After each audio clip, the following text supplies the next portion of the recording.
नमस्कार, मैं हूं ज़ायरा। शुरुआत करेंगे अपने इस खास बुलेटिन की। उत्तर प्रदेश के मत्स्य विकास विभाग के मंत्री डॉक्टर संजय निषाद ने प्रदेश के अधिकारियों पर बड़ा आरोप लगाया है। उन्होंने कहा है कि यूपी सरकार में कुछ अधिकारी ऐसे हैं जो अंदर से हाथी और साइकिल हैं और बाहर से कमल हैं। दरअसल माना जा रहा है कि संजय निषाद ने इशारों में ये कहने की कोशिश की है कि यूपी के कुछ अधिकारी हाथी यानी कि बहुजन समाज पार्टी और साइकिल यानी समाजवादी पार्टी के समर्थक हैं।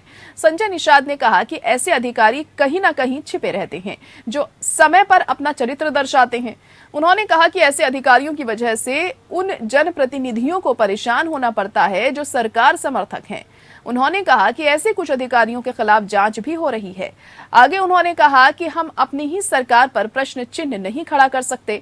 उन्होंने कहा कि मुख्यमंत्री योगी आदित्यनाथ अपने कैबिनेट के मंत्रियों की बात तो सुनते ही हैं, लेकिन कई मंत्रियों और जनप्रतिनिधियों को सपा और बसपा समर्थित अधिकारियों की वजह से परेशानियों का सामना करना पड़ता है। मुख्यमंत्री योगी द्वारा मंत्रियों की बात सुनने वाले बयान पर जब संजय निषाद से पूछा गया कि अगर ऐसा है तो फिर मंत्री दिनेश खटीक को पत्र क्यों लिखना पड़ा, इसके जवाब में संजय निषाद ने कहा कि ये उनका निजी मामला है। हम तो हमेशा बैठकों में आते हैं, कैसे नहीं बुलाया जाएगा। संजय निषाद ने यह भी कहा कि अभी तो हमारे समाज की अपेक्षा नहीं हुई है, अगर हुई तो देखूंगा कि क्या करना है।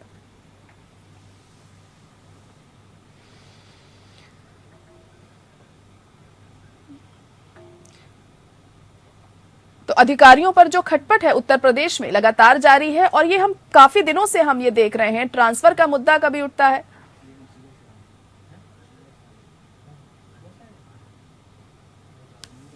और आज हम चर्चा भी करने वाले हैं इसी मुद्दे पर। खास मेहमान हमारे साथ जुड़ चुके हैं। कंचन द्विवेदी जी हमारे साथ जुड़ गई हैं जो कि बीजेपी की प्रवक्ता हैं। इसके अलावा अरुणेश कुमार यादव जी हमारे साथ कांग्रेस से प्रवक्ता हैं, वो जुड़ चुके हैं। और साथ ही प्रोफेसर भुवन जोशी भास्कर जी भी जुड़ चुके हैं जो कि सपा नेता हैं। सबसे पहले कंचन द्विवेदी जी, आप ही के पास आऊंगी क्योंकि सरकार तो भारतीय जनता पार्टी की है उत्तर प्रदेश में और सवाल उठ रहे हैं अधिकारियों को लेकर। यहाँ पर अभी ट्रांसफर को लेकर भी विवाद हुआ था पिछले दिनों, और अब हम देख रहे हैं कि अधिकारियों में भी खटपट आ रही है। संजय निषाद अब ये कह रहे हैं कि भले ही ऊपर से वो दिखाएं कि वो कमल के साथ हैं, मगर अंदर से हाथी और साइकिल ही है सारे। जी ज़ारा, देखिए बात ये है ना कि जब भी हमारे इस प्रशासन में या शासन में कहीं पर भी देश विरोधी कोई भी गतिविधियां होगी तो ये सरकार की जिम्मेदारी है, ये लोगों की जिम्मेदारी, आदरणीय योगी जी की जिम्मेदारी है कि इन चीजों को ठीक किया जाए, सुधारा जाए। क्योंकि स्वीकारता जब तक नहीं होगी ज़ारा, तब तक आप सुधार की प्रक्रिया में नहीं जा सकते। तो ये भारतीय जनता पार्टी की खूबी है कि वो इन चीजों को कभी छुपाती नहीं है, और जो भी कमियां हैं, जो भी बुराइयां हैं या फिर जो भी भ्रष्टाचार अंदर खाने में है, वो चीजें निकाली जाएं। ये भारतीय जनता पार्टी की खूबी है, इसीलिए जनता ने भारतीय जनता पार्टी को हमेशा सर आंखों पे रखा हुआ है, और यही सारी प्रक्रियाएं हैं जो जनता भारतीय जनता पार्टी को पसंद करती है कि कहीं पर भी जो भी गड़बड़ी हो, भारतीय जनता पार्टी या आदरणीय योगी जी, मोदी जी की मैं बात करूं तो वो कभी भी ये नहीं देखते कि भारतीय जनता पार्टी के कोई सदस्य से गलती हो रही है या फिर किसी और अन्य दलों के लोगों से गलती हो रही है या आम लोगों से गलती हो रही है। अगर गलती है और देश विरोधी कुछ प्रक्रियाएं हैं तो उस पर एक्शन लिया जाएगा। इसमें कहीं पर भी दो भाती चीजें नहीं होंगी, कहीं दोहरा नहीं होगा। यही सारी चीजें आपने नोटिस किया होगा ज़ायरा कि पहले पूर्ववर्ती सरकारों में कभी कोई कमियां निकल करके नहीं आती थी। क्या ऐसा जो हमारे बीच में जो भ्रष्टाचार का भी चीजें चल रही हैं या फिर अधिकारियों के लेवल से जो कमियां आ रही हैं वो पहले भी होती रही है, लेकिन किसी ने भी इस बात को उठाया नहीं, उजागर नहीं किया, और वहीं से वहीं दबाते, और क्योंकि खुद भी उसमें मिस्टेक होते थे इसलिए शायद कभी उठाया नहीं। लेकिन चलिए यहाँ पर अधिकारियों पर सवाल उठा रहे हैं संजय निषाद, तो लेकिन परेशानी क्या हुई, क्या दिक्कत थी, उन्हें कैसे ये बात पता चली कि अधिकारी अंदर से कुछ और हैं और बाहर से खुद को कुछ और दिखा रहे हैं? मतलब इस बात का प्रूफ क्या था? नहीं देखिए ज़ायरा, कुछ भी हो सकता है, ये तो अलग की बात है, चीजें अलग हैं, ये वो चीजें ही उन लोगों को पता हो सकती है। लेकिन मैं जो बात बता रही हूँ आपको वो ये है कि अगर लगता है कि अधिकारी गड़बड़ है, अधिकारी कहीं कोई गड़बड़ी कर रहा है, पता ना पता अलग की बात है कि उन्हें कैसे पता चला और प्रूफ क्या है।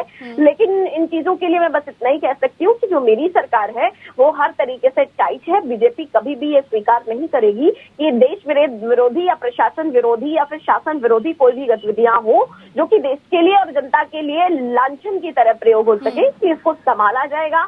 और जिससे भी गलती हो रही है उसको भरपूर सजा मिलेगी। चलिए ठीक है, अब देखेंगे आगे आपकी पार्टी की तरफ से क्या कुछ किया जाता है, मुख्यमंत्री किस तरह से संज्ञान लेते हैं इस मामले में और क्या कदम उठाए जाएंगे। भुवन जोशी जी, आप क्या कहेंगे इस पर, जिस तरह से अब अधिकारियों पर ही सवाल उठ रहे हैं कि वो अंदर से कुछ और बाहर से कुछ और हैं।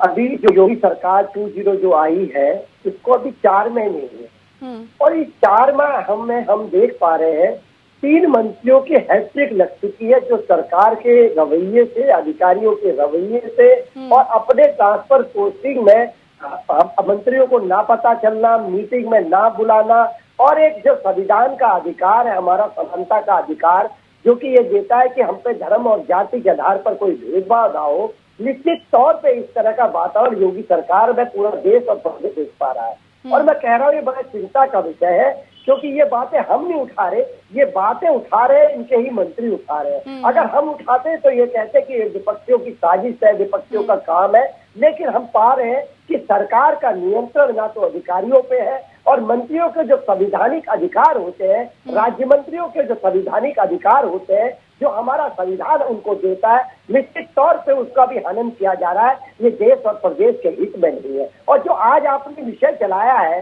उस विषय में मैं कहना चाहता हूँ, जैसा कि निषाद जी ने कहा है, उन्होंने कहा है कि जो ब्यूरोक्रेसी है उन पे आज तक उनका नियंत्रण नहीं हो पा रहा, वो कोई और वो दिखता है। निश्चित तौर पर मैं देख सकता हूँ ये उन लोगों की या इस सरकार की विफलता के रूप में देखता हूँ कि जब ये अपने सरकारी जो कर्मचारी है या अधिकारी जो है उन पर नियंत्रण नहीं कर पा रहे। निश्चित तौर पर मैं कहना चाहता हूँ ये लोग वो एडमिनिस्ट्रेशन में इनका फेलियर हो चुका है। अभी हमने कानपुर में इनका एडमिनिस्ट्रेशन फेलियर देखा और जगह जगह हम इनका एडमिनिस्ट्रेशन फेलियर को देख पा रहे हैं। निश्चित तौर पर सरकार हर मोर्चे पे विफल हो चुकी है और इनके जो झगड़े हैं वो पूरा देश और प्रदेश को देख रहा है। जी चलिए ठीक है, रुणेश कुमार यादव जी, आप इस मुद्दे पर क्या कहेंगे, क्योंकि अब खुद ही मंत्री जी ये सवाल उठा रहे हैं कि अधिकारी जो हैं वो अंदर से साइकिल हैं और हाथी हैं और ऊपर से कमल हैं।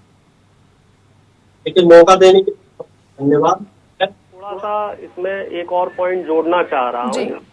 पिछले कुछ दिनों से एक पैटर्न देखने को मिल रहा है कि कोई भी नेता, कोई भी अधिकारी या आम जनता का कोई, मान लीजिए सोशल एक्टिविस्ट है, समाज सेवी है, वो सरकार से सवाल करे तो दुरुपयोग किया जा रहा है सिस्टम का, चाहे वो सीबीआई हो, ईडी हो या इनकम टैक्स हो।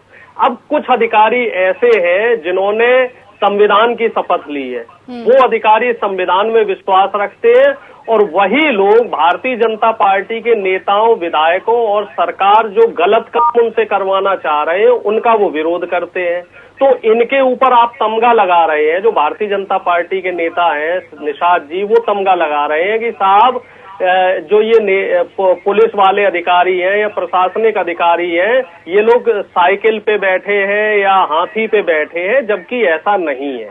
एक दूसरा पॉइंट मैं यहाँ पे आपके माध्यम से बोलना चाहूंगा। आगरा में एसएससी जीडी के कुछ बच्चों को रोक लिया गया, उत्तर प्रदेश सरकार की पुलिस द्वारा रोका गया है। उनका गुनाह सिर्फ इतना है कि वो नागपुर से शांतिपूर्ण तरीके से दिल्ली जा रहे हैं, पैदल मार्च कर रहे हैं और उनकी मांग क्या है कि वो बच्चे क्वालिफाइड है। एसएससी जीडी 2018 की परीक्षा उन्होंने पास कर ली है और वो पैदल मार्च करते हुए जा रहे हैं और उनको योगी जी की पुलिस रोक लेती है, माननीय मुख्यमंत्री जी की पुलिस रोक लेती है। तो इसे हम क्या कहेंगे? क्या ये शासन सत्ता का दुरुपयोग नहीं है? क्या हमारे देश का संविधान हमें इतनी स्वतंत्रता नहीं देता है कि हम शांतिपूर्ण तरीके से अपनी बात को रख पाएं? लेकिन पिछले कुछ दिनों से ये हमारे देश का दुर्भाग्य है कि जो भी शांतिपूर्ण तरीके से विरोध करने का प्रयास करता है उसको जेल के अंदर डाल दिया जाता है। खुद सुप्रीम कोर्ट ने केंद्र सरकार को हिदायत दी है कि पहले एक ऐसा नियम बनाया जाए कि अगर किसी के ऊपर आप कोई भी आक्षेप लगाते हैं तो पुलिस पहले उसे गिरफ्तार नहीं करेगी। चलिए ठीक है, अब मुद्दे पर आते हैं। ठीक है, चलिए अरुणेश जी, कंचन जी, आप क्या कहेंगे, क्योंकि दिनेश खटीक ने भी अपनी नाराजगी जताई कुछ दिन पहले, हालांकि सफाई देते हुए भी बाद में दिखाई दिए और कहा गया था बैठक जो हुई थी उसमें कई अधिकारियों को नहीं बुलाया गया था, ये भी एक बड़ी वजह थी इसके पीछे। तो किस तरीके से अब बेहतर की तरफ आगे बढ़ेगी आपकी सरकार, क्योंकि जब आपके खुद की ही सरकार के मंत्री अधिकारियों पर सवाल उठा रहे हैं तो कैसे होगा, काम कैसे करेंगे अधिकारी? हाँ बिल्कुल बात है। अगर अधिकारियों, देखिए ना ज़ारा, इसको इस तरीके से क्यों नहीं लेते हैं? अगर ये विपक्ष है और विपक्ष अगर अच्छाई में साथ दे रहे हैं तो इसमें तो पीठ थपथपानी चाहिए लोगों को। हमारे भुवन जी को ये बोलना चाहिए कि ये तो बहुत अच्छी बात है कि मंत्री खुद अपनी सरकार के लिए इतना सोच रहे हैं कि वो किसी भी प्रकार से बिना डरे कमियों को उजागर कर रहे हैं, क्योंकि सुधार की प्रक्रिया में है। तो आप तो कम से कम इस बात का तो कभी कभी ठीक ठाक निभा लिया करिए कि हमेशा विपक्ष का ही मतलब नहीं होता है कि आप कमियों को ही बोलें या फिर जो भी सरकार अच्छा काम कर रही है उस पे भी आप लांछन लगाएं। ये तो चीज अच्छी है कि हमारे मंत्री खुद अपनी कमियों को देख रहे हैं, सरकार की कमियों की, या हमारी पार्टी से कोई कमी आ रही है जो चीज नहीं देख पाई जा रही है। चलिए ठीक है, वो कमी को तो देख रहे हैं, लेकिन कंचन जी आपको नहीं लगता कि अधिकारी अगर अलग तरीके से बर्ताव कर रहे हैं, उन्हें कुछ खटक रहा है अधिकारियों के बर्ताव में, तो उनसे बात करनी चाहिए कि आपको क्या परेशानी है, आखिर आप हमारे साथ क्यों नहीं है?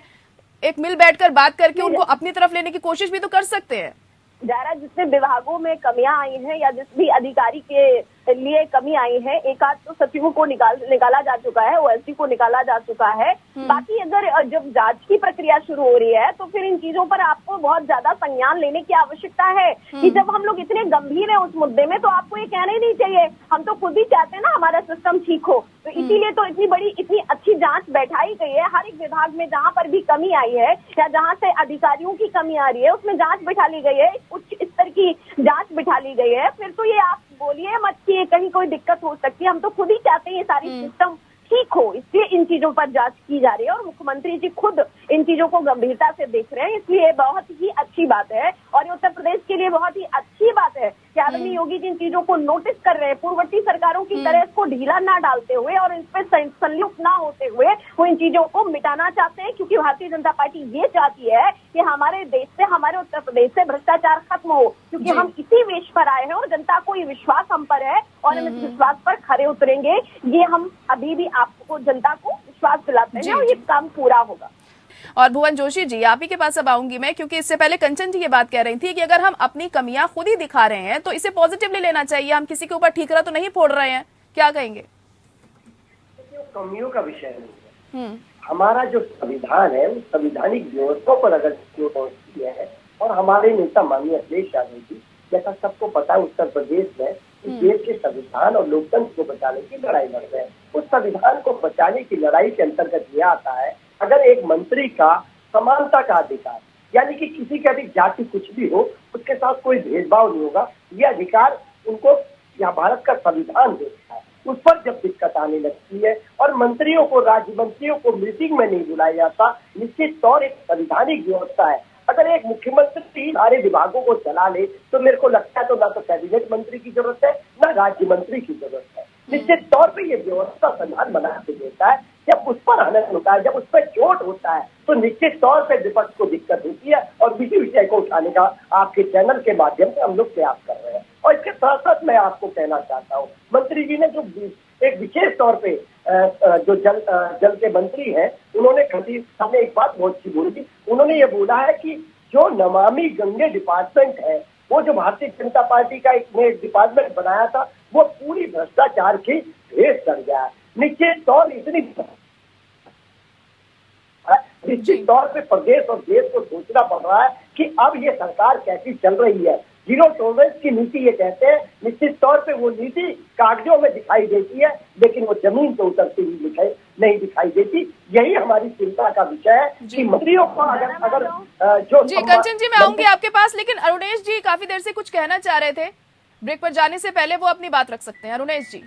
जी, मैं अपनी बहन से एक निवेदन करना चाह रहा हूँ। अगर योगी जी का जो मॉडल है, जो बीजेपी कहते हैं, माननीय मुख्यमंत्री जी ये कहते हैं कि हमारे मॉडल में क्रिमिनल्स के लिए और भ्रष्टाचारियों के लिए कोई जगह नहीं है।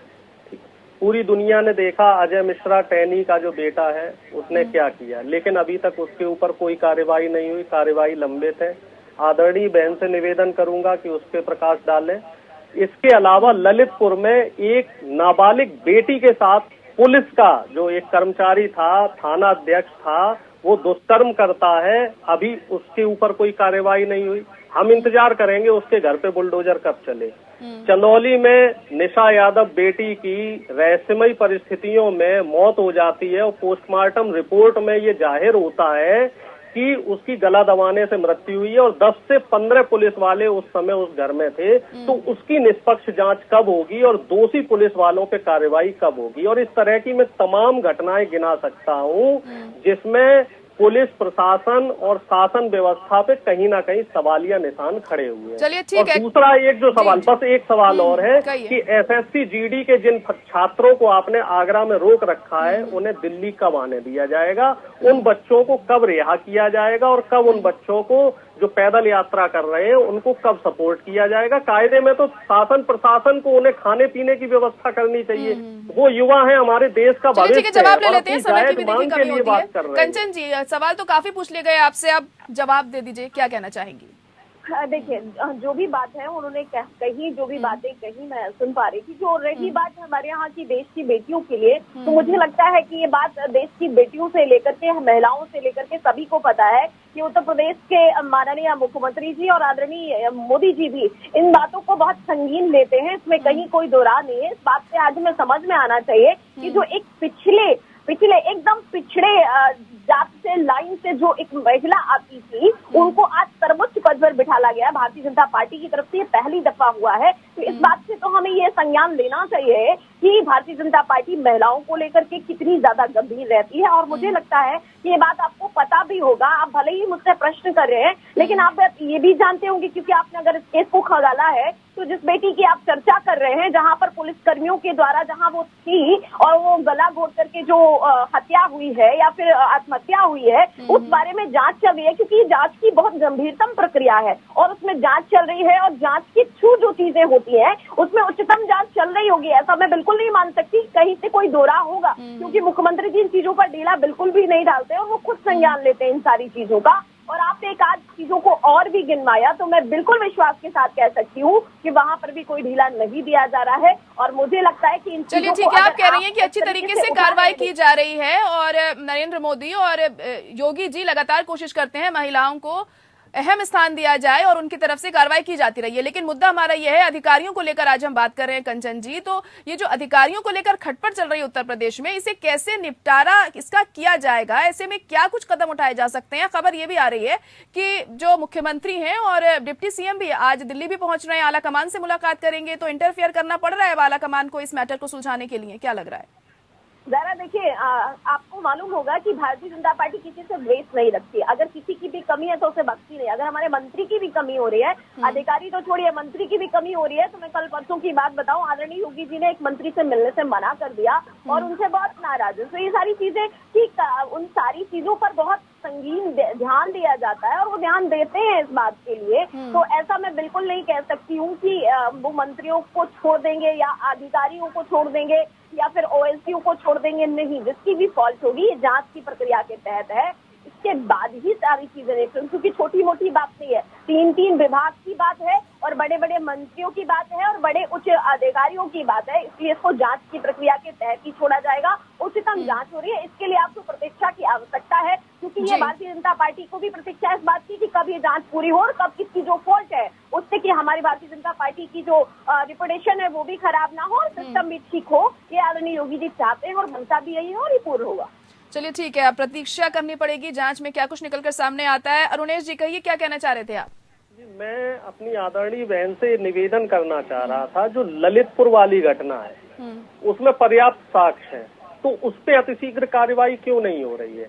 जबकि पिछले कई दिनों में ये देखने में आया है कि एकदम से योगी जी का बुलडोजर जो है वो अभियुक्तों के घर पे चल जाता था, कोर्ट के आदेश की भी प्रतीक्षा नहीं की जाती थी। यहाँ तो पर्याप्त साक्ष्य है, यहाँ पर्याप्त साक्ष्य है, उसने दुष्कर्म किया है थाने के अंदर और नाबालिग बालिग। देखिए, हम इस मुद्दे पे फिलहाल बात नहीं कर रहे हैं ना, कानून व्यवस्था पर, हम तो अधिकारियों में जो खटपट चल रही है उत्तर प्रदेश में हम उस पर बात कर रहे हैं। वो अधिकारी भी तो सरकार द्वारा लगाया गया है। चलिए ठीक है अरुणेश जी, देखिए समय की भी कमी है मेरे पास, हम मुद्दे पर बने रहे तो ज्यादा बेहतर होगा। और भुवन जोशी जी भी अपनी बात रखना चाह रहे हैं, कहिए भुवन जोशी जी। जाहिर है कि इसे एडमिनिस्ट्रेशन को चलाना कहते हैं। अगर जो एडमिनिस्ट्रेशन का वर्कर है या जो सरकारी अधिकारी है या जो कर्मचारी है, अगर उस पर सरकार नियंत्रण नहीं कर पा रही है तो निश्चित तौर पर मैं कहना चाहता हूँ ये सरकार का फेलियर कहलाता है। निश्चित तौर पर जो पटल पे दिखाई दे रहा है कि योगी सरकार के जब मंत्री ही जिस तरह की बातें कर रहे हैं, उनके संवैधानिक अधिकारों का हनन हो रहा है, तो निश्चित तौर पर मैं कहना चाहता हूँ मंत्री तो दबाने की बात करते हैं। आपके यहाँ देखिए ना, सरकार में सारे लोग कब आए आपके यहाँ पर, तो मुझे याद है कि खनन की पूरी फाइलें आपके ऑफिस से, मुख्यमंत्री कार्यालय से फाइल होती थी। आप, मुझे एक बात और याद आ रहा है, खनन घोटाले में एक IAS पे फंसे हुए थे, उनको बचाने के लिए कितनी प्रक्रियाएं की गई। तो आप अपने बारे में थोड़ा सा संज्ञान कीजिए, कम से कम इस बात पे आपको खुशी होनी चाहिए। अगर आप देश का और हमारे उत्तर प्रदेश का भविष्य और थोड़ा सा भी उज्जवल भविष्य देखना चाहते हैं, तो इस पर खुशी होनी चाहिए कि कम से कम हम लोग ऐसा तो नहीं कर रहे हैं ना तो किसी को बचा रहे हैं, ना ही किसी को ऐसे छुपाने की बात कर रहे हैं। हम तो खुद ही इन चीजों को उठा रहे हैं कि ये सारी कमियां पूरी हो सके। ये जो पहले से चला आ रहा है धरने पर चीजें, ये बढ़ती जा रही है। चलिए ठीक है कंचन जी, अभी समय की कमी है मेरे पास, जल्दी से भुवन जी अपनी बात रखिए। मैं कंचन से कहूँगा, थोड़ा धैर्य से जवाब देंगे। सुन ले, मैं इनसे कहना चाहता हूँ कि व्यवस्था है, क्या व्यवस्था चाहती है, मैं बताना चाहता हूँ कि जैसे कि कोई व्यक्ति है राजनीतिक दृष्टि से और वो मंत्री है और उनकी जाति के आधार पर उन्होंने बोला है कि मैं अनुसूचित जाति का हूँ, इसलिए मुझे जाति के।